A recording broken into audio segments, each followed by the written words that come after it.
On the night of August 4th, 1962, Los Angeles did not know it was about to lose its most famous woman.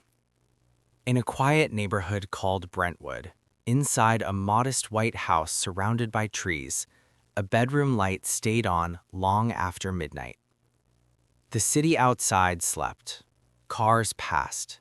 Dogs barked in the distance. Inside that room was Marilyn Monroe. By morning, she would be declared dead, 36 years old. The official explanation would be short, clinical, and final. Probable suicide caused by drug overdose. But stories like this one are never that simple. Because before she became a mystery, before she became a symbol, Marilyn Monroe lived one of the most extraordinary and most controlled lives in modern history. And to understand her death, we have to understand her life.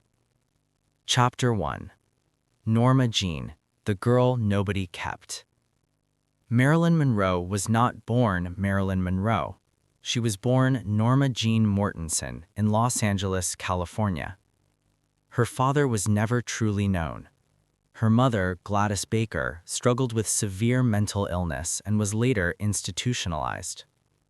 As a child, Norma Jean was passed from one foster home to another. Some were cold, some were unstable, some were unsafe. She learned early that nothing was permanent, not homes, not adults, not protection. What she learned instead was this: if you want to survive, you make people like you. You smile, you stay quiet, you become whatever they need you to be. This lesson would follow her for the rest of her life. Chapter 2. Becoming Marilyn. During World War II, Norma Jean worked in a factory. A photographer noticed her. That photograph changed everything. Hollywood saw her face before it ever asked who she was. She was signed, renamed, rebuilt. Norma Jean disappeared. Marilyn Monroe was created. Her hair was bleached, her voice was softened, her intelligence was hidden. Studio executives decided what she wore, what she said, who she dated, and how much she weighed. She was encouraged to act childish, because a woman who seems naive is easier to control. Marilyn once said she felt like she was being handled like an object, but the world loved the object. Chapter 3. Fame without safety. By the early 1950s, Marilyn Monroe was everywhere. Movies, magazines, billboards. She was the most photographed woman on Earth. But fame did not bring security. She struggled with insomnia, with anxiety, with deep emotional lows. Doctors did not ask why. They prescribed pills. Sleeping pills to rest, stimulants to wake up, more pills to manage the side effects. No one coordinated her care. No one stopped the cycle. She once said, "I don't want to die, I just want to sleep." Chapter 4. She was smarter than they wanted. Contrary to her public image, Marilyn was not foolish. She read constantly. She studied acting seriously. She wrote poetry and personal notes.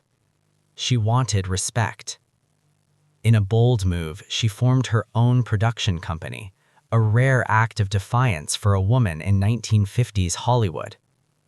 She wanted control over her work, her image, her life. But power does not like being challenged. The more independence she sought, the more difficult she was labeled: unreliable, emotional, unstable. Those words would later matter. Chapter 5. Enter the world of power.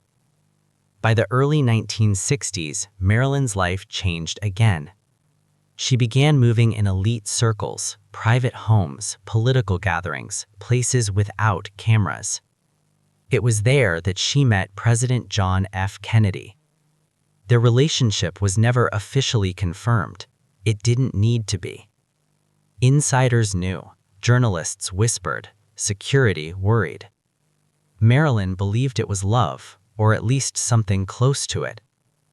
Washington saw it as a risk. Chapter 6. Happy Birthday, Mr. President. On May 19, 1962, Marilyn Monroe stepped onto a stage at Madison Square Garden. She wore a dress so sheer it appeared sewn onto her body. And she sang Happy Birthday, Mr. President. The moment was electric and dangerous. What had been private became impossible to deny. After that night, everything changed. Chapter 7. From Romance to Liability.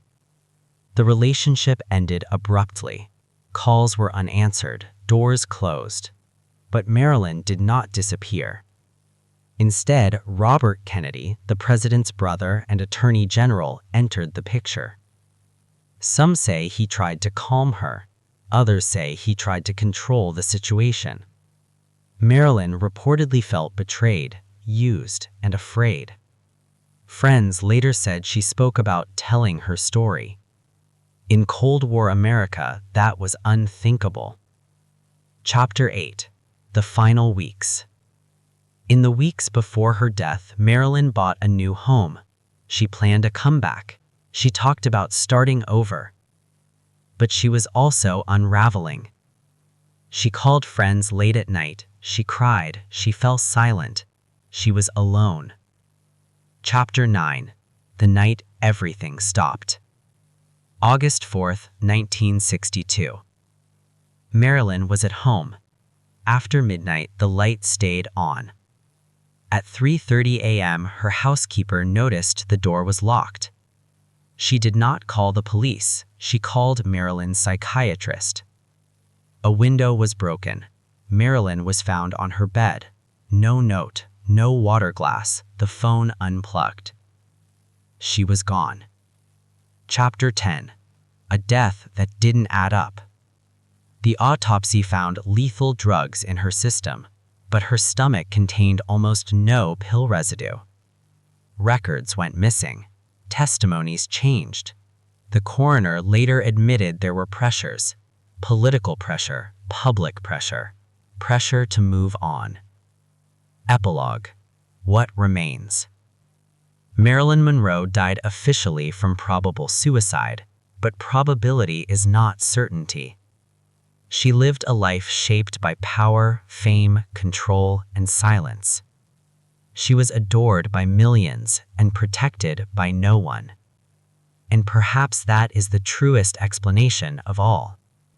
If this story made you question what you thought you knew, subscribe for more untold histories. Some legends don't die, they disappear.